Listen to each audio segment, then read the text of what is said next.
Hindi church online की इस आराधना सभा में मैं आपका दिल से स्वागत करता हूं। धन्यवाद देता हूं कि आज आप हमारे साथ जुड़ गए हैं और आज जबकि हम प्रभु यीशु मसीह के दुखों को स्मरण कर रहे हैं, हम इस बात को भी देखेंगे कि क्यों प्रभु यीशु मसीह ने ये दुख सहे और आज वो दुख सहना हमारे लिए अनंत महिमा का कारण बन सकता है यदि हम उसके मर्म को समझें, उसके उद्देश्य को समझें। तो आइए आज की आराधना में आपका स्वागत है। परमेश्वर के असीमित और अनंत वचनों को हम समझ सकें और एक नया नजरिया, एक नई मानसिकता हमारी जिंदगी में हो। यह संभव है परमेश्वर के वचनों से। आइए हम हिंदी चर्च ऑनलाइन की इस आराधना सभा में आगे बढ़ते हैं, आराधना करते हैं, प्रार्थना करते हैं, महिमा के गीत गाते हैं। परमेश्वर आप सबों को बहुतायत से आशीष दे, ऐसी मेरी प्रार्थना है। आज की आराधना हम सबों की आत्मिक आशीष का स्रोत हो, तो आइए हम एक साथ मिलकर अपने तैयार हृदयों के साथ उसमें प्रवेश करें और प्रार्थना में जाएं। आइए प्रार्थना करें। स्वर्ग में विराजमान हमारे सामर्थी परमेश्वर पिता, हम दीन और नम्र होकर आपके सिंहासन के सन्मुख आते हैं। सप्ताह भर की आशीषों के लिए आपको धन्यवाद देते हैं। हम मिट नहीं गए, यह आपकी महाकरुणा का फल है। धन्यवाद देते हैं हिंदी चर्च ऑनलाइन की सेवा के लिए, जिसके द्वारा प्रति सप्ताह हम आपके संतों की संगति में जुड़कर आपकी स्तुति आराधना कर सकते हैं और आपके वचन से आशीषित हो सकते हैं। हम अपनी स्तुति आराधना के द्वारा आपको आदर और महिमा देते हैं। आज जो वचन आपके दास के द्वारा हमारे बीच लाया जाता है, उस पर आपके अनुग्रह की दृष्टि हो, जिससे लोग आपकी आशीष से तृप्त हो सके। आपके दास पर निरंतर आपका अनुग्रह बना रहे। पिता परमेश्वर, जब हम आपकी मेज में सहभागी होते हैं तो हमारी अगुवाई करें कि हम पश्चातापी हृदय के साथ उसमें सहभागी हों और अपने जीवनों का समर्पण कर सके। पिता परमेश्वर, प्रार्थना करते हैं हमारे मध्य पाए जाने वाले सभी अशक्त बुजुर्गों, बच्चों और ज़रूरतमंदों के लिए सभी को आपकी सहायता मिले। एक बार फिर से आज की पूरी आराधना को आपके हाथों में सौंप देते हैं और इस प्रार्थना को हम आपके पुत्र प्रभु यीशु मसीह के सामर्थी नाम से मांगते हैं, आमीन। यहोवा राजा हुआ है, देश देश के लोग कांप उठे। वह करूबों पर विराजमान है, पृथ्वी डोल उठे। यहोवा सियोन में महान है और वह देश देश के लोगों के ऊपर प्रधान है। वे तेरे महान और भययोग्य नाम का धन्यवाद करें, वह तो पवित्र है। आइए हम अपने महान राजा की स्तुति और महिमा करें, कुछ गीत और कोरस गाकर।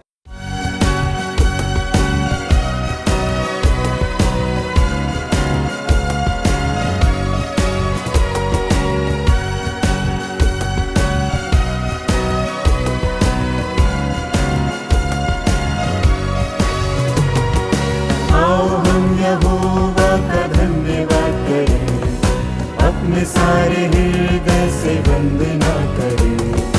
आओ हम यहोवा का धन्यवाद करें, अपने सारे हृदय से वंदना करें। उसकी फाटकों में स्तुति करें और ललकारें। उसके फाटकों में स्तुति करें और ललकारें। जिसने बनाया हमें, वो है हमारा आधार। जिसने है हमको रचा, वो है हमारा उद्धार। जिसने बनाया हमें, वो है हमारा आधार। जिसने है हमको रचा, वो है हमारा उद्धार।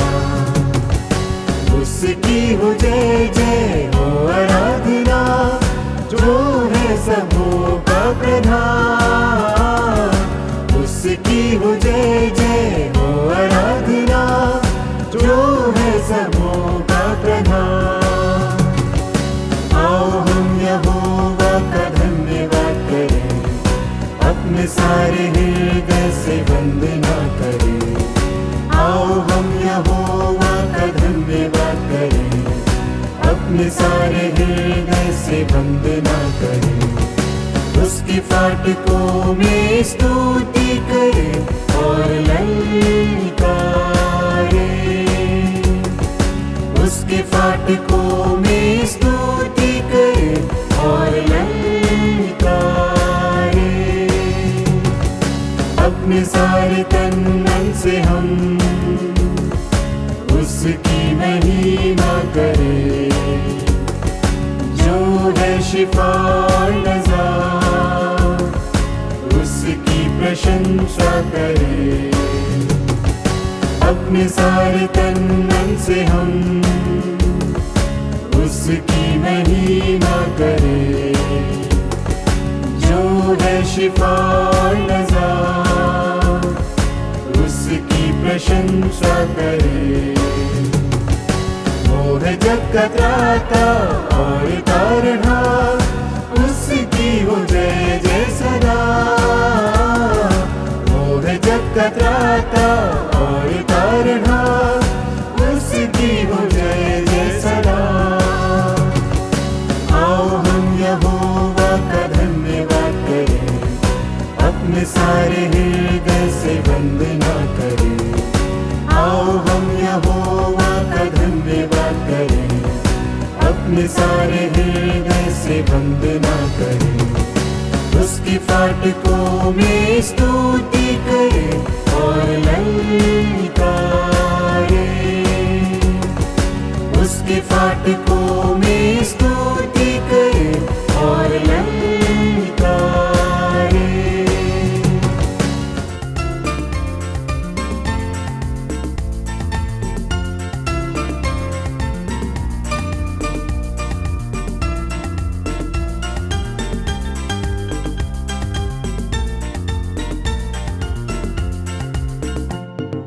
यहोवा चरवाहा मेरा,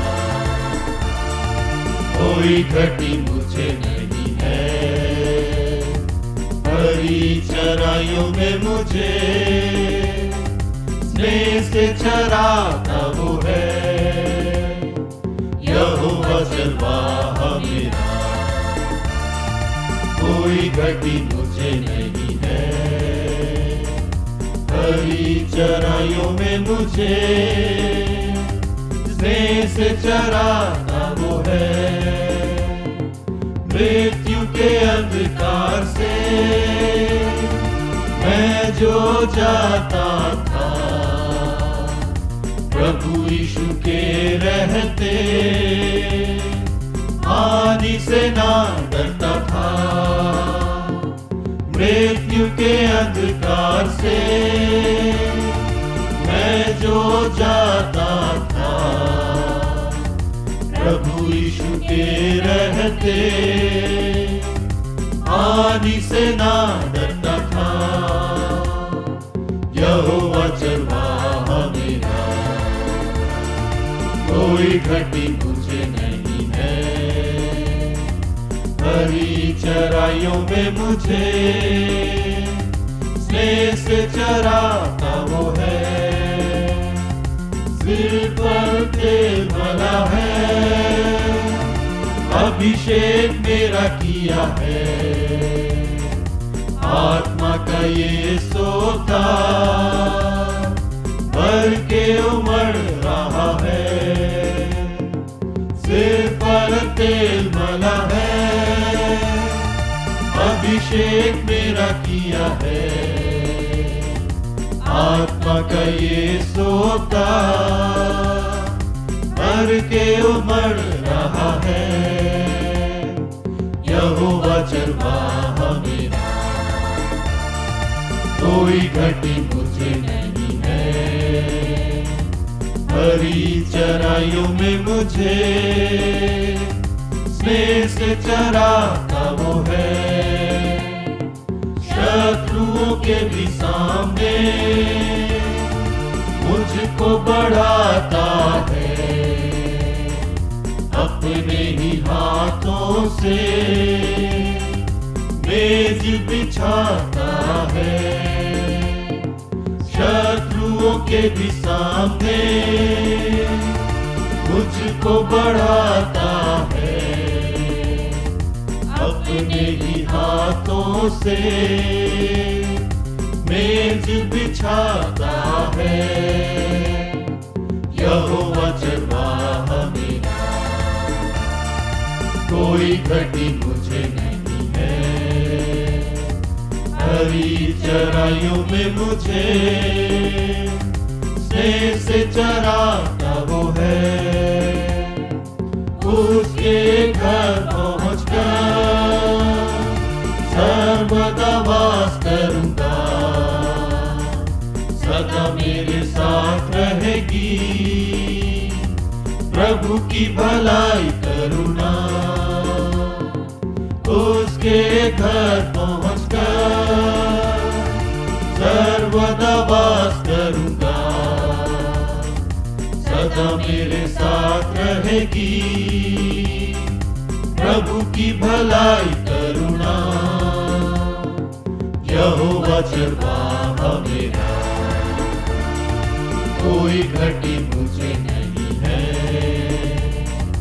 हरी चराइयों में मुझे स्नेह से चराता वो है। प्रभु यीशु मसीह के क्रूस पर चढ़ाए जाने की घटना को स्मरण करते समय हमारा ध्यान एक प्रमुख बात पर केंद्रित होता है, वह है प्रभु यीशु मसीह के सिर पर कांटों का ताज। इन पीड़ाओं के दौरान प्रभु यीशु मसीह का अपमान किया गया, उनको मारा पीटा और कुचला गया और फिर कांटों का ताज गूंद कर उनके सिर पर पहना दिया गया। प्रभु यीशु मसीह आत्मिक पीड़ा से गुजरा। जो उसकी आत्मिक पीड़ा थी उसका वर्णन करना भी असंभव है। मैं और आप कल्पना करना प्रारंभ भी नहीं कर सकते, चित्रित भी नहीं कर सकते, शब्दों में व्यक्त भी नहीं कर सकते जिस आत्मिक पीड़ा से प्रभु यीशु मसीह गुजरा होगा। उसकी आत्मिक पीड़ा उसकी मानसिक पीड़ा से और शारीरिक पीड़ा से कहीं ज्यादा थी, क्योंकि वह अपनी निर्दोष, निष्कलंक और निष्पाप आत्मा में सारे संसार के जितने लोग अतीत में हुए थे, सारे संसार के जितने लोग उस समय थे और सारे संसार के लोग संसार के अंत के पहले होने वाले थे, उन सबके पापों की ग्लानि का बोझ सहकर प्रभु यीशु मसीह मृत्यु को प्राप्त कर रहा था। हम सोच भी नहीं सकते, कभी कोई गलती यदि हमसे हो जाती है तो उसकी ग्लानि से हमारे दिल में उसका बोझ बना रहता था। परंतु आप सोचिए, जितने भी क्रिमिनल्स हुए, जितने अपराधी हुए, जितने बलात्कारी हुए और हम सब जिन्होंने पाप किया है, सारे बोझों को लेकर अपनी निष्कलंक आत्मा में सहकर प्रभु यीशु मसीह मृत्यु की ओर बढ़ रहे थे। हर एक व्यक्ति का पाप लेकर वो सार्वजनिक अपमान सह रहे थे और सार्वजनिक अपमान भी भीतर से व्यक्ति को तोड़ता है, उसकी भावनाओं पर कुठाराघात होता है। सार्वजनिक अपमान होता है, वह बहुत शर्मनाक होता है और लोगों में, अपराधियों में जब उनको सार्वजनिक अपमान से गुजरना पड़ता है तो उनमें बदले की भावना की आग भड़क जाती है। प्रभु यीशु मसीह को तो हजारों लोगों ने मारा था, उसको कुचला था, उसको नग्न किया था, उसके मुंह पर थूका था, उसका मजाक उड़ाया था। हम कल्पना भी नहीं कर सकते कि किस प्रकार की पीड़ा से प्रभु यीशु मसीह गुजरा। भाइयों, यदि आज मैं और आप, हमारी बहनें किसी पीड़ा से गुजर रही हैं तो हमें परमेश्वर को धन्यवाद भी देना है कि प्रभु यीशु मसीह की पीड़ाओं में हम सहभागी हैं। बहुत छोटा अंश है, परंतु कम से कम हम उसके साथ उसकी पीड़ाओं में सहभागिता रखते हैं। मत्ती रचित सुसमाचार के 27वें अध्याय की 27वीं आयत में लिखा हुआ है, और उसके आगे भी हम देखेंगे, तब हाकिम के सिपाहियों ने यीशु को किले में ले जाकर सारी पलटन के चहुओं ओर एकत्र करते हुए उसके कपड़े उतारे, उसको किरमिची बागा पहनाया और कांटों का मुकुट गूंदकर उसके सिर पर रख दिया। सारी पलटन के सामने उसे निर्वस्त्र कर दिया गया। निर्वस्त्र करना, अपमानित करना, उसके मुंह पर थूकना, और लोग देख रहे हैं ये सारी बातों को, कल्पना भी हम नहीं कर सकते। यदि आप मत्ती रचित सुसमाचार उसके 27वें अध्याय की 26वीं आयत में पढ़ेंगे तो आप पाएंगे कि किस प्रकार पिलातुस ने उसे कोड़े लगवाने का आदेश दिया था, और ठीक यहां आने के पहले उसको कोड़े भी लगाए जा चुके थे। जो कोड़े लगाए जाते थे वे आसान नहीं होते थे, वे चमड़े के होते थे, बहुत लंबे होते थे, और जोरदार मार उनके द्वारा दी जाती थी। कोड़े का जो अगला भाग होता था, जो शरीर पर लगता था, उनमें नुकीली और मोटी कीलें लगाई जाती थी, लोहे की कीलें लगाई जाती थी। एक एक कील जो होती थी वो लगभग 3-3 इंच की होती थी। चाकुओं के समान उनमें पैनापन होता था, और उनमें हड्डियों के टुकड़े भी लगाए जाते थे। जैसा कि जोसेफस इतिहासकार ने लिखा है, जब वह कोड़ा मारा जाता था तो कीलें मांसपेशियों में गहराई से घुस जाती थीं, और उसके बाद जब कोड़े को खींचा जाता था तो मांसपेशियां कट जाती थीं, और कीले चाकू की तरह उनको तोड़ते थे, काटते थे, और मांसपेशियां बाहर आ जाती थी। उसके बाद दूसरा और तीसरा, और इस प्रकार से कोड़े लगाए जाते थे, सारे शरीर में कोड़े लगाए जाते थे। जोसेफस इतिहासकार कहता है कि जब रोमी सम्राट के कोड़े पड़ते थे तो बहुत से लोग उन कोड़ों के मारे जाने के दौरान ही दम तोड़ देते थे। प्रभु यीशु मसीह को लाकर उसको पलटन के सामने इस प्रकार की प्रताड़ना सहना पड़ी और अपमान सहना पड़ा। जो कांटों का ताज होता था वो फिलिस्तीन देश में कई प्रकार की कटीली झाड़ियां हुआ करती थी, और जो सूखे कांटे हुआ करते थे वे बहुत लंबे होते थे। उसको ये सिपाही गूंदते थे, और कांटों को गूंदकर मुकुट बनाकर पहनाया जाता था, जिसके कांटे सिर और त्वचा में घुस जाते थे। इतिहासकार लिखते हैं कि सामने की तरफ मुकुट में 2 बड़े सूखे कांटे होते थे, और जब वह सिर में पहनाया जाता था तो कांटे माथे के बाजू में जो कोमल भाग होता था उनमें लगभग 2.5 इंच तक प्रवेश कर जाते थे। मस्तिष्क की परत तक वे पहुंच जाते थे, और मस्तिष्क को भी क्षत विक्षित कर देते थे। प्रभु यीशु मसीह को इस प्रताड़ना से गुजारा गया जब उसे कांटों का ताज पहनाया गया। लिखा है कि जब उसे कांटों का ताज पहनाया गया तो उसके सिर से रक्त बहने लगा, मानो उसका सिर फट रहा हो। खूना खून वो हो चुका था, मांसपेशियां फट चुकी थीं। अब यहां तक कि सिर में, मस्तिष्क में भी पीड़ा बढ़ चुकी थी, और इस प्रकार से उसको प्रताड़ित किया जा रहा था, शारीरिक रूप से, मानसिक रूप से, यहां तक कि आत्मिक रूप से भी। चारों तरफ शैतान की सेनाएं थीं, अंधकार था, परंतु प्रभु यीशु मसीह निष्पाप रहा। उसने परमेश्वर की योजना को पूरा किया अपने आप को बलिदान करके। प्रभु यीशु मसीह को जो एक कांटों का ताज पहनाया गया, उसका क्या महत्व है? कांटों के ताज से आज आपके और मेरे लिए क्या शिक्षा है? इस पर हम कुछ बातों पर विचार करेंगे। पहली बात, जो कांटों का ताज है वह परमेश्वर के श्राप का प्रतीक है। अदन की वाटिका में हम जानते हैं आदम और हवा ने पाप किया और परमेश्वर की आज्ञा को तोड़ दिया, और तब हम आगे देखते हैं वे शैतान के बहकावे में आ गए, और तब पाप का जन्म हुआ। जब उन्होंने परमेश्वर की आज्ञा को तोड़ा तब पाप का प्रभाव पड़ गया, परमेश्वर दुखित हुआ, नाराज हुआ, और तब परमेश्वर कहता है, हे आदम तू कहां है? इसके बाद की घटना को आप जानते हैं क्या होता है।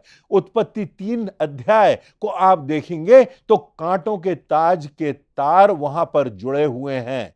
पाप का प्रभाव पृथ्वी पर पड़ा, सृष्टि पर पड़ा। और इसीलिए रोमियो की पुस्तक के 8वें अध्याय की 22वीं आयत में लिखा है, क्योंकि हम जानते हैं कि सारी सृष्टि अब तक मिलकर कराहती और पीड़ाओं में पड़ी तड़पती है। जो कांटों का ताज है वह परमेश्वर के शाप का प्रतीक है, क्योंकि कांटों का ताज इसी शाप के तहत संसार में बनाया गया और प्रभु यीशु मसीह के सिर पर वो कांटों का ताज पहनाया गया।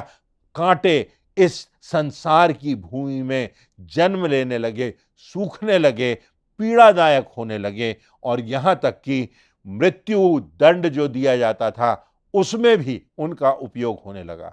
दूसरी बात, कांटों का जो ताज है वह इस बात को प्रकट करता है कि परमेश्वर की दृष्टि में मनुष्य बहुमूल्य है।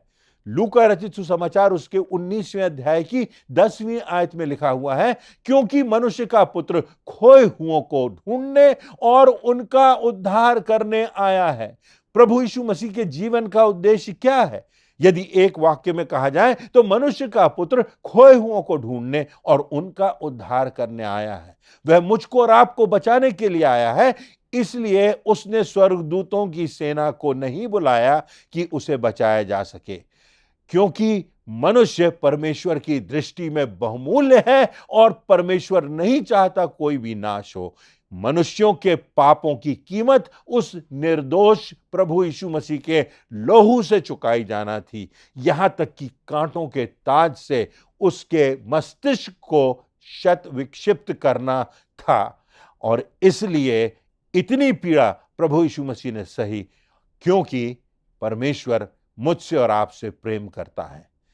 क्या ये कांटों का ताज आज हमको याद दिलाता है कि प्रभु यीशु मसीह ने कितना कुछ सहा कि मैं और आप बचाए जा सकें, हमारी आत्मा बचाई जा सके, हम अनंत जीवन में प्रवेश कर सकें।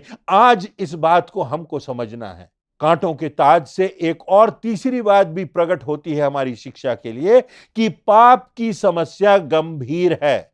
अक्सर जब हम पाप के विषय में सोचते हैं कि पाप क्या है, तो सोचते हैं कि हमने कुछ गलत किया, झूठ बोला, विश्वासघात किया, चोरी की, धोखा दिया, व्यभिचार किया। परंतु जो सबसे गंभीर बात है वह पाप के संबंध में कि वह परमेश्वर की व्यवस्था का विरोध है, वह परमेश्वर की आज्ञा का उल्लंघन है, वह परमेश्वर के सामने परमेश्वर की अस्वीकृति में उठा हुआ हाथ है। जो पाप है वह मानो परमेश्वर के खिलाफ विद्रोह है। पाप जो है वह परमेश्वर से अपने संबंधों को तोड़ लेना है।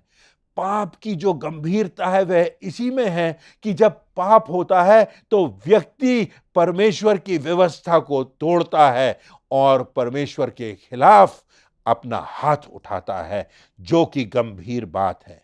प्रभु यीशु मसीह के विरोध में कितना कुछ हो रहा है, कितना कुछ वह सह रहा है, इसलिए क्योंकि हमको उद्धार मिल सके, हमारे पाप क्षमा हो सके।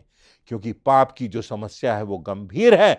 परमेश्वर पवित्र पवित्र और पवित्र महापवित्र परमेश्वर है, और पाप हमें उसकी व्यवस्था से, उसके प्रेम से दूर ले जाता है, पर उसके बावजूद भी परमेश्वर हमें बचाना चाहता है।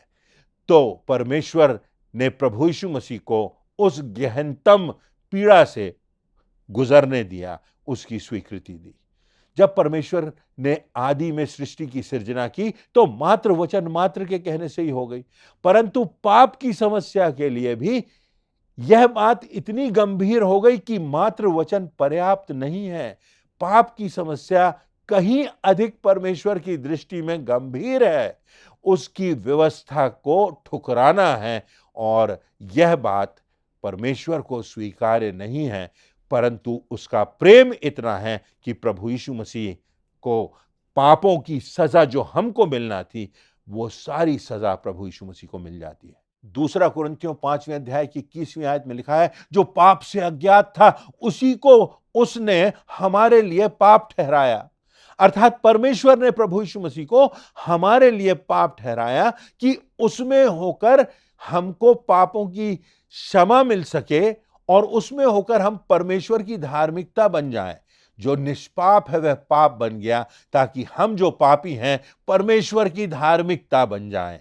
यदि हम समझ लें कि हमारे लिए पाप कितनी गंभीर समस्या है, कितनी बार हमारी दिनचर्या में पाप मानो एक सामान्य सी बात हो जाती है। किसी से झूठ बोल लेना, किसी के प्रति मन में वैमनस्य उत्पन्न कर लेना, अत्यंत क्रोधित हो जाना और बदले की भावना से भर जाना, किसी के लिए उसके विरोध में किसी भी हद तक कुछ करने के लिए आगे बढ़ जाना, यह पाप की समस्या हमारे अनंत की विनाश की समस्या है। और पाप की समस्या से मुक्ति दिलाने के लिए परमेश्वर ने अपने पुत्र को इस संसार में ना सिर्फ भेजा, परंतु उस निष्पाप निष्कलंक पुत्र को बलिदान कर दिया, ताकि हमको पापों से क्षमा प्राप्त हो सके। अंतिम बात, कांटों के ताज के लिए। हमारे लिए कांटों का ताज आशा का प्रतीक है। प्रभु यीशु मसीह ने कांटों का ताज पहन लिया ताकि हमको जीवन का मुकुट मिल जाए।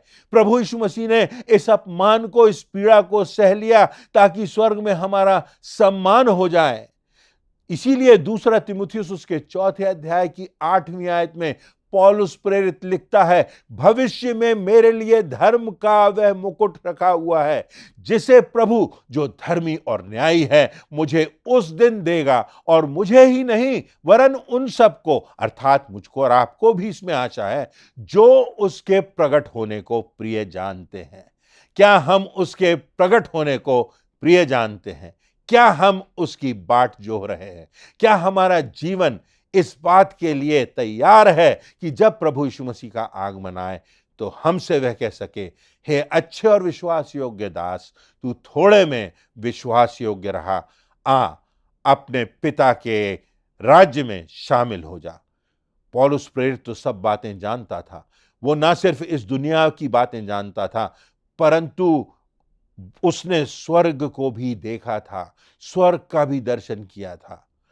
पौलुस प्रेरित स्वर्ग तक उठा लिया गया था और आकर के वो स्वर्ग की गवाही देता है, कहता है कि भविष्य में मेरे लिए वह धर्म का मुकुट रखा हुआ है।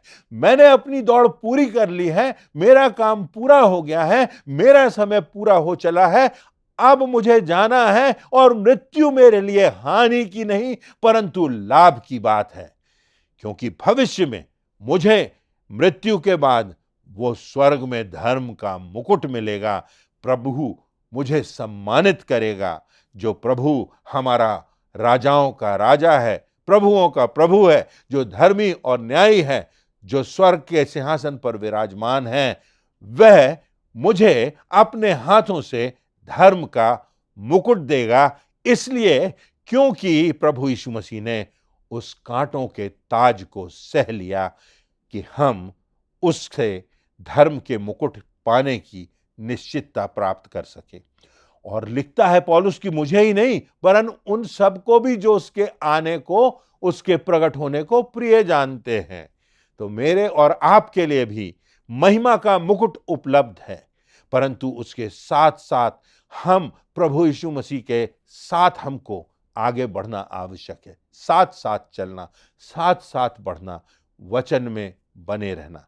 प्रकाशित वाक्य की पुस्तक उसका 2 अध्याय उसकी 10वीं आयत में लिखा है, जो दुख तुझको झेलने होंगे उनसे मत डर, क्योंकि देखो शैतान तुम में से कितनों को जेल खाने में डालने पर है, ताकि तुम परखे जाओ और तुम्हें 10 दिनों तक क्लेश उठाना पड़ेगा। प्राण देने तक विश्वासी रह तो मैं तुझे जीवन का मुकुट दूंगा। यह प्रतिज्ञा प्रभु यीशु मसीह ने की है। क्या हम जीवन के अंत की तैयारी कर चुके हैं? क्या हम प्रभु से मिलने के लिए तैयार हैं? क्या हमें इस बात की निश्चितता है कि आज हमारी मृत्यु भी हो जाए या आज प्रभु का दूसरा आगमन भी हो जाए, पृथ्वी का अंत हो जाए, तो हमें जीवन का मुकुट मिलेगा, नया जीवन मिलेगा, अनंत जीवन मिलेगा, क्योंकि प्रभु ने हमारे लिए उन पीड़ाओं को सहा। और जो कोई उस पर विश्वास करता है, जो कोई उससे क्षमा मांगता है, हर एक को प्रभु यीशु मसीह क्षमा करेगा और हर एक को, संसार के हर पापी को, हर अपराधी को, हर हत्यारे को, हर बलात्कारी को, हर किसी व्यक्ति को आज भी प्रभु यीशु मसीह बुला रहा है जीवन का मुकुट देने के लिए, मृत्यु के बाद अनंत जीवन देने के लिए। क्या आप उस बात के लिए, उस समय के लिए तैयार हैं? क्या होगा उस समय जब हमारा अंतिम समय आएगा और आप होंगे और सामने न्याय होगा, सामने अनंत का द्वार होगा, कोई आपका साथ नहीं देगा, कोई आपके साथ उस पीड़ा से नहीं गुजरेगा, कोई आपके साथ उस मृत्यु के अंधकार में नहीं होगा, आप अकेले होंगे। आपका परमेश्वर से संबंध होगा, आपका प्रभु यीशु मसीह के पीछे अनुगमन करने की जो बात है वह प्रमुख होगी। और तब उस अंतिम क्षण में, तब उस अकेले समय में जब आपके सामने अनंत होगा, तब क्या आपके लिए वो खुशी का समय होगा या पीड़ा का समय होगा? आपके लिए घबराहट का समय होगा या आनंद से भरा हुआ समय होगा? क्योंकि आप जानते हैं प्रभु यीशु मसीह ने उस कांटों के ताज को सहा जब परमेश्वर ने अदन की वाटिका में कहा था कि इस पृथ्वी पर कांटे भी उगेंगे, परंतु कांटों का ताज पहनकर प्रभु यीशु मसीह ने उस शाप को भी धो दिया। और जो कोई उस पर विश्वास करेगा, जो उसकी पीड़ाओं को, उसकी मृत्यु को, उसके अनंत जीवन को स्वीकार करेगा, अपने पापों की क्षमा पाएगा उसके रक्त से और उसके दूसरे आगमन की बाट जोहेगा। हम सबों को निश्चितता है कि धर्म का मुकुट हम सबों को प्राप्त होगा। ना सिर्फ हमें अनंत जीवन मिलेगा, पर वो अनंत का सम्मान भी मिलेगा। आज प्रभु यीशु मसीह मुझे और आपको इस सम्मान देने के लिए बुला रहे हैं। क्या हम जब प्रभु यीशु मसीह के दुखों का स्मरण करते हैं तो इस बात की ओर अपना ध्यान केंद्रित करके एक निश्चित निर्णय अपने जीवन में कर सकेंगे? आज के वचन की यह प्रेरणा है और यह चुनौती भी है। और मेरे और आपके सामने एक बड़ा प्रश्न है जो हमारी नियति को निर्धारित करता है। परमेश्वर आप सबों को आशीष दे। प्रभु यीशु मसीह ने कहा, इसलिए जो कोई मेरी यह बातें सुनकर उन्हें मानता है वह उस बुद्धिमान मनुष्य के समान ठहरेगा जिसने अपना घर चट्टान पर बनाया। निश्चित ही आज के वचन के द्वारा हम आशीषित हुए हैं। परमेश्वर की आवाज़ हम तक पहुंचाने के लिए प्रभु के दास को हम धन्यवाद देते हैं और प्रार्थना करते हैं कि उनके द्वारा परमेश्वर की महिमा होती रहे। प्रभु भोज मसीही जीवन का केंद्र है। यह भोज परमेश्वर के प्रेम का स्मरण दिलाता है, इसलिए हम भी प्रेम पूर्वक और बड़े आदर के साथ इसमें शामिल होंगे और इस गीत के द्वारा अपने मनों को तैयार करेंगे।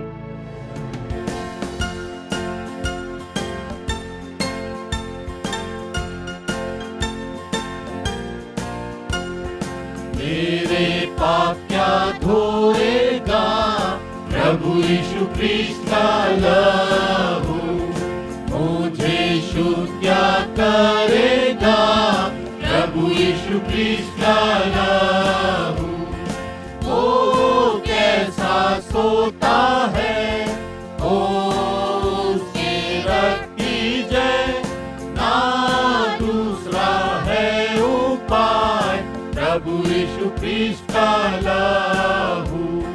क्या दे सकता निर्मलता प्रभु यीशु ख्रीस्त का लहू। कारण क्या है क्षमा का प्रभु यीशु ख्रीस्त का लहू। ओ कैसा सोता है, ओ उसके रक्त की जय, ना दूसरा है उपाय प्रभु यीशु ख्रीस्त का लहू। यही मेरी पूरी आस प्रभु यीशु ख्रीस्त का लहू। यही धर्म है मेरे पास प्रभु यीशु ख्रीस्त का लहू। ओ कैसा सोता है, ओ उसके रक्त की जय, ना दूसरा है उपाय प्रभु यीशु ख्रीस्त का लहू। इस समय हम आराधना के केंद्रीय भाग में आ पहुंचे हैं। आइए हम प्रभु की ब्यारी में सहभागी हों।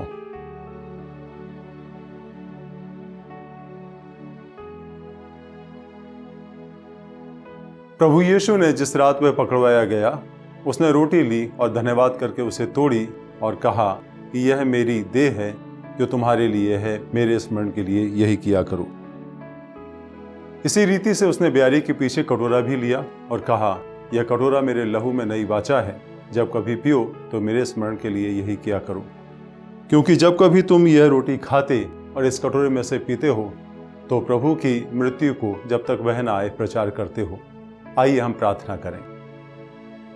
महान सामर्थी प्रभु, आपके बेटे प्रभु यीशु मसीह के नाम से एक बार फिर हम आपके पास आते हैं। हृदय से धन्यवाद देते हैं तमाम उत्तम आशीषों के लिए, विशेष करके आपके उपाय के लिए जो प्रभु यीशु मसीह के द्वारा हमें दिया गया, जिसके नाम पर विश्वास करने के द्वारा हमने उद्धार पाया है, जिसके मारे जाने के द्वारा हमने उद्धार पाया है, बड़ा अनुग्रह पाया है। जब हम इस मेज में सहभागी होते हैं प्यार प्रभु जी, तो आपके नाम की प्रशंसा करते हुए आगे बढ़ते चले जाएं और आपके नाम की महिमा करते चले जाएं। हर पाप से, हर बुराई से प्यार प्रभु जी बचने में, हर पाप और हर बुराई से बचने में हमारी सहायता करना, मदद करना। आपके नाम की महिमा और आपके नाम की प्रशंसा और आपके नाम की गवाही हमारे जीवन से होने पाए, आपके बेटे प्रभु यीशु मसीह के नाम से मांगते हैं, आमीन। जिन्होंने यीशु मसीह पर विश्वास करके बपतिस्मा लिया है वो ही इस विधि में शामिल हो सकते हैं। आइए हम इस ब्यारी में भाग लें और परमेश्वर की महिमा करें।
परमेश्वर का धन्यवाद देते हैं आज की आराधना के लिए।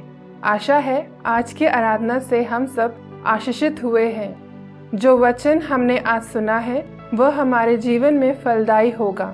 हम अंतिम प्रार्थना में जाएंगे। प्रार्थना के बाद एक कोरस गा लेंगे और परमेश्वर की आशीष ग्रहण करके आज की आराधना समाप्त करेंगे। आइए हम प्रार्थना करें। पिता परमेश्वर, हम तेरा धन्यवाद करते हैं कि तूने आज हमें अपनी आराधना में एकत्रित होने का अवसर दिया।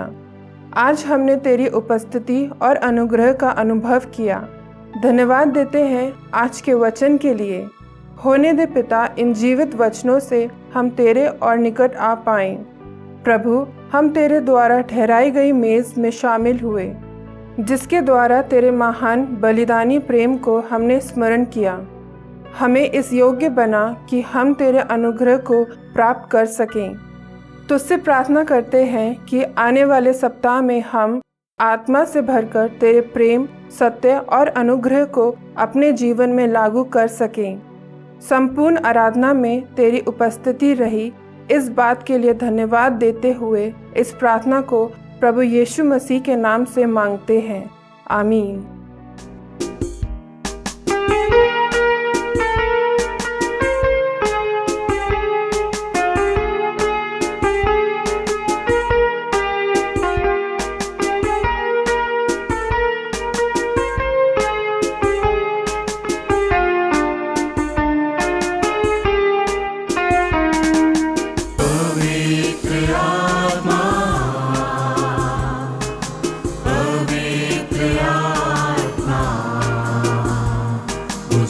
चल मसीह के चरणों में पवित्र आत्मा, पवित्र आत्मा, पवित्र आत्मा। मुझे चल मसीह के चरणों में पवित्र आत्मा। सिर्फ तेरे लिए यीशु, तेरे लिए, सिर्फ तेरे लिए यीशु, तेरे लिए, सिर्फ तेरे लिए यीशु, तेरे लिए मैं हाथ उठाता हूँ। आइए हम परमेश्वर की आशीष को ग्रहण करें। अब हमारे परमेश्वर पिता का प्रेम, उसके इकलौते पुत्र प्रभु यीशु ख्रीस्ट का अनुग्रह और पवित्र आत्मा की शांति एवं सहभागिता हम सब विश्वासियों के साथ अब से लेकर सर्वदा बनी रहे। आमीन।